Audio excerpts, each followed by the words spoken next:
தென்முனையான அண்டார்டிகாவில் இந்த குளிர்காலத்தில் உருவாகி இருக்க வேண்டிய பிரம்மாண்ட பனிப்பாறைகள் உருவாகாமல் போனதால் உலக அளவில் பெரும் சுற்றுச்சூழல் அச்சுறுத்தல் ஏற்பட்டுள்ளது.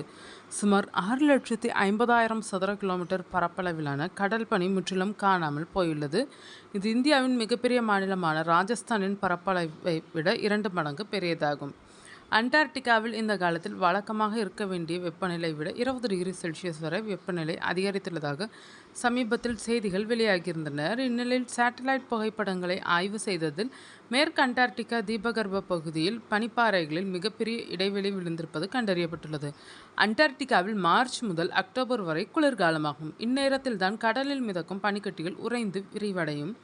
ஆனால் 1991 முதல் 2020 வரையிலான சராசரி அளவோடு ஒப்பிடுகையில் இந்த ஆண்டு 6.5 லட்சம் சதுர கிலோமீட்டர் பனி உறைவதே இல்லை என்பது செயற்கைக்கோள் படங்கள் மூலம் உறுதியாகியுள்ளது.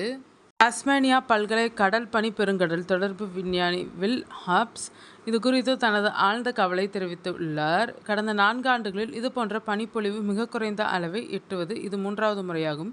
இது குறித்து அவர் அளித்த பேட்டியில், காணாமல் போன பனிக்கட்டிகள் மீண்டும் உறைந்து திரும்புவது இனி சாத்தியமில்லை என்றே தோன்றுகிறது.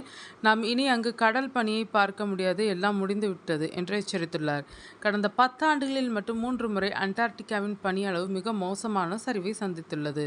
முதலில் 2016, பின்னர் 2022 மற்றும் 2023. இந்த பனி இழப்பு உலக வெப்பமயமாதலால் ஏற்படுகிறதா அல்லது பெருங்கடலில் ஏற்பட்டுள்ள மாற்றங்களால் நடக்கிறதா என்பது இன்னும் முழுமையாக தெரியவில்லை என்றாலும், அண்டார்டிகா மிக வேகமாக தன் பனியை இழந்து வருகிறது என்பது மட்டும் கசப்பான உண்மை.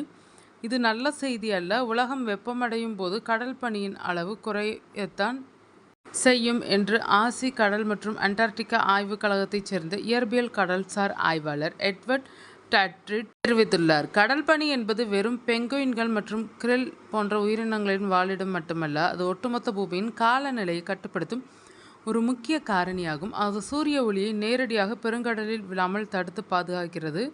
பனி அலமாரி போன்ற பெரிய பனிப்பாறைகளை தாங்கி பிடிக்கிறது. மேலும் பூமியின் காலநிலையை சீராக வைத்திருக்க உதவும் கடல் நீரோட்டங்களை இயக்குகிறது. அது இல்லாததால் தற்போது சங்கிலி தொடர் போன்ற ஆபத்துகள் உருவாக தொடங்கியுள்ளன.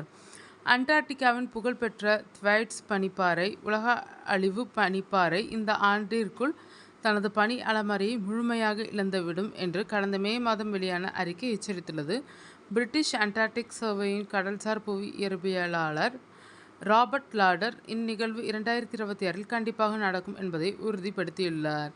மேலும் இந்த ஆண்டு மார்ச் மாதம் வெளியான ஒரு ஆய்வின்படி த்வைட்ஸ் பனிப்பாறை வரும் 2067 ஆண்டிற்குள் ஆண்டுக்கு 180 பில்லியன் முதல் 200 பில்லியன் டன் வரை பனியை இழக்கும் என்று கணக்கிடப்பட்டுள்ளது. கடந்த ஜூன் 6 அன்று அண்டார்டிகாவில் முன் எப்போதும் இல்லாத வகையில் வெப்பநிலை 15.4 டிகிரி செல்சியஸ் வரை உயர்ந்தது.